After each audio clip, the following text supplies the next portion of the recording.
Hello dear friends, आप सभी का एक बार फिर से स्वागत है मेरे यूट्यूब चैनल पे। और मैं आपके लिए लेके आया हूँ आज एंशंट इंडियन हिस्ट्री मीन्स प्राचीन काल भारत का इतिहास। और मैं हूँ अश्वनी पनायक। और आज का जो पहला विषय है इसके अंतर्गत आता है वो है प्रागैतिहासिक काल। और प्रागैतिहासिक काल में हम कहते हैं इसे स्टोन एज और पाषाण काल। इस पाषाण काल में जो मनुष्य है वो सभ्य नहीं हुआ था, वे केवल पत्थरों का प्रयोग करता था शिकार करने के लिए। उसकी धार को वो तेज करके शिकार किया करता था। जैसे जैसे समय के साथ परिवर्तन आया वैसे वैसे उनके जो औजार हैं उसमें भी सुधार आया और मनुष्य पाषाण काल में आग जलाना सीख चुका था और साथ ही वो पहिए का आविष्कार भी कर चुका था।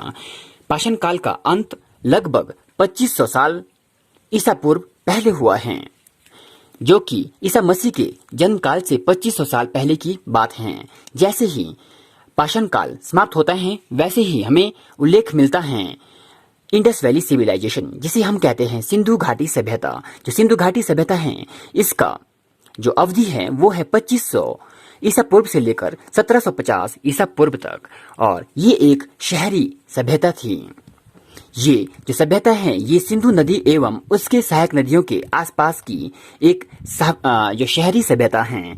इसके बाद जैसे ही 1750 में इसका अंत होता है उसके बाद जो हमें नेक्स्ट इंफॉर्मेशन मिलती है, जानकारी हमें उपलब्ध होती है, वो है वैदिक सभ्यता के बारे में। जो वैदिक सभ्यता है ये इसका जो समय अवधि है वो 1500 बीसी मीन्स 1500 ईसा पूर्व से लेकर 600 ईसा पूर्व तक है। और वैदिक पीरियड को दो भागों में बांटा गया है। पहला है ऋग्वैदिक पीरियड और दूसरा है लेटर वैदिक पीरियड। इसे हम हिंदी में कहते हैं ऋग्वैदिक काल और उत्तर वैदिक काल।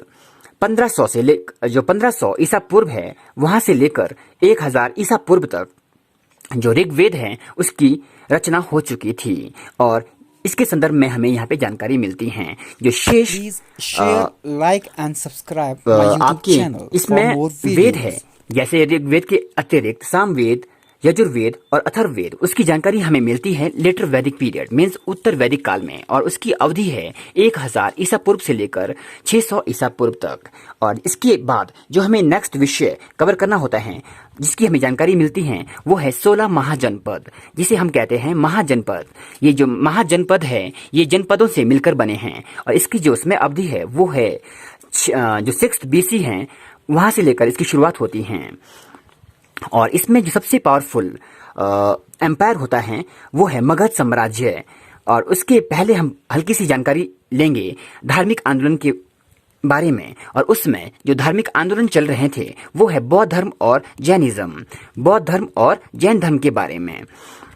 जो बौद्ध धर्म है इसकी शुरुआत होती है 563 ईसा पूर्व से लेकर इसकी शुरुआत होती है। और जैन धर्म की शुरुआत होती है 599 ईसा पूर्व में।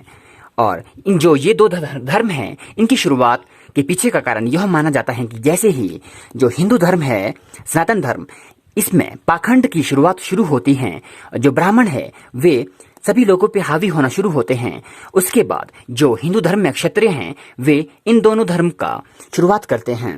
अब हम जानेंगे मगध साम्राज्य के बारे में। जो मगध साम्राज्य है ये 16 महाजनपद में से सबसे सर्वशक्तिशाली व बलशाली साम्राज्य था। और इस पे कुल 3 वंशों ने शासन किया है। जो पहला वंश है वो है हर्यक वंश। और हर्यक वंश में इसके जो संस्थापक है, वास्तविक संस्थापक, वो है बिंबिसारा। और बिंबिसारा के बेटे हुए हैं अजातशत्रु और अजातशत्रु के बेटे हुए हैं उदयन। ये 3 प्रमुख शासक हैं हर्यक वंश के। इसके बाद हम देखेंगे अब शिशुनाग वंश के बारे में। जो शिशुनाग वंश है इसके संस्थापक का नाम है शिशुनाग। जो शिशुनाग है इसने स्थापना की है शिशुनाग वंश की।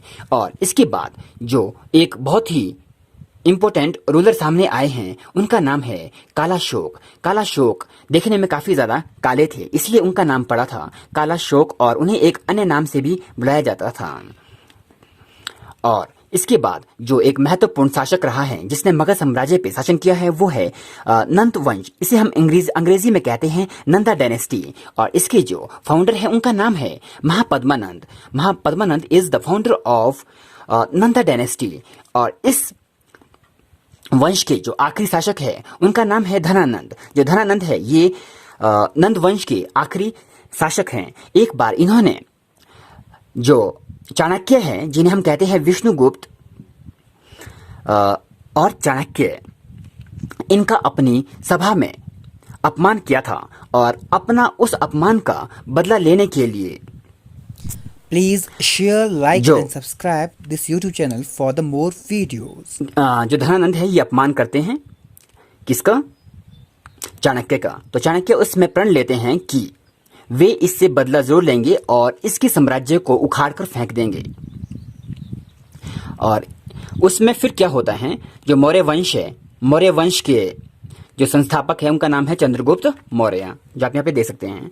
और उससे पहले आपको मैं एक चीज और बताना चाहूंगा कि एक विदेशी आक्रमण जो सिकंदर द ग्रेट या अलेक्जेंडर जिसे कहते हैं, उसका आक्रमण होता है भारत पर। ये बात है 326 ईसा पूर्व की, मीन्स 326 बीसी, जिसे हम कहते हैं बिफोर क्राइस्ट। और अंत में क्या होता है कि धनानंद को जो चंद्रगुप्त मौर्य हैं वो पराजित कर देते हैं और शुरुआत करते हैं मौर्य वंश की। जो मौर्य वंश है इसके संस्थापक का नाम है चंद्रगुप्त मौर्य। और ये अपने गुरु चाणक्य की सहायता से जो नंद वंश है उसके आखिरी शासक धनानंद को पराजित करते हैं और नींव रखते हैं एक नए वंश की, वो है मौर्य वंश। और मौर्य वंश 322 से लेकर 297 ईसा पूर्व तक शासन करता है।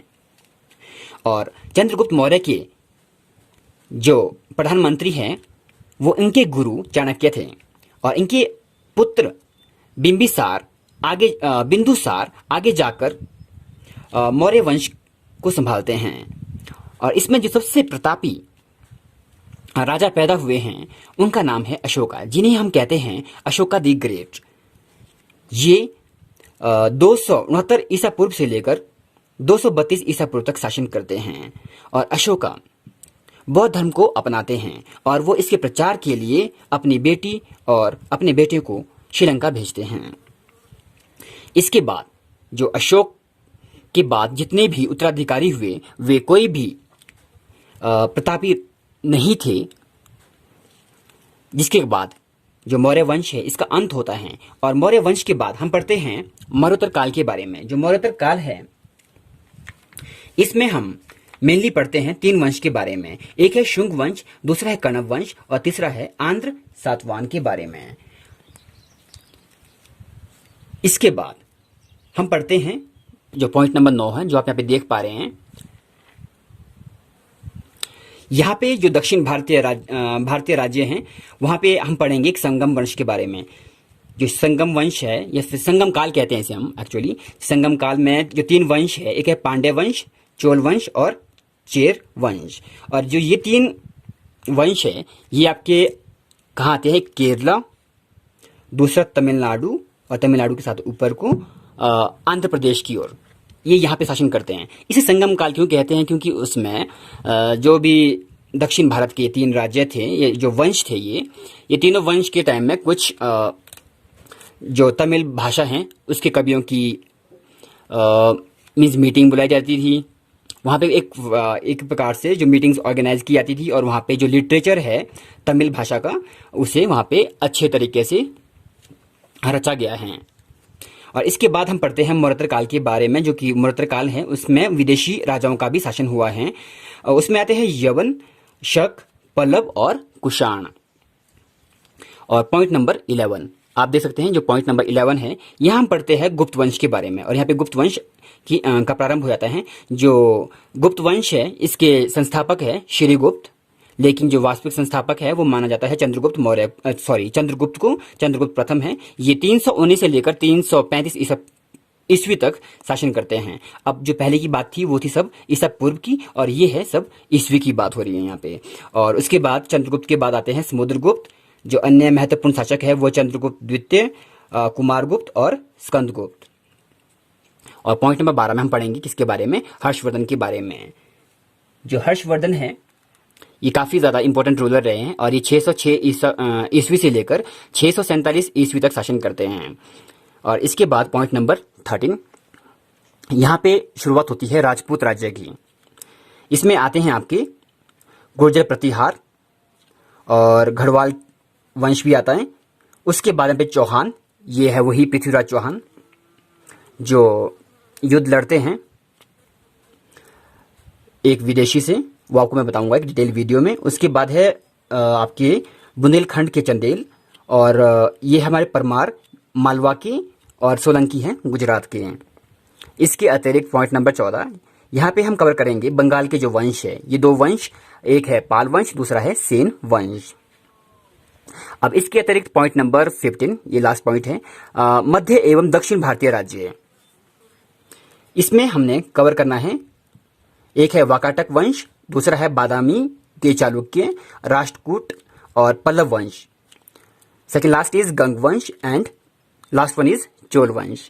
यदि आपको ये वीडियो पसंद आई है तो चैनल को सब्सक्राइब करना ना भूलें। यदि आप चाहते हैं कि मैं प्रति एक जितने भी इसमें हमने पॉइंट्स को कवर किया हुआ है, प्रत्येक पॉइंट्स को सेपरेटली कवर करूं डिटेल में, तो आप मुझे कमेंट सेक्शन पे कमेंट कर सकते हैं। यदि आपको इसका PDF चाहिए तो आप मुझे कमेंट करना ना भूलें।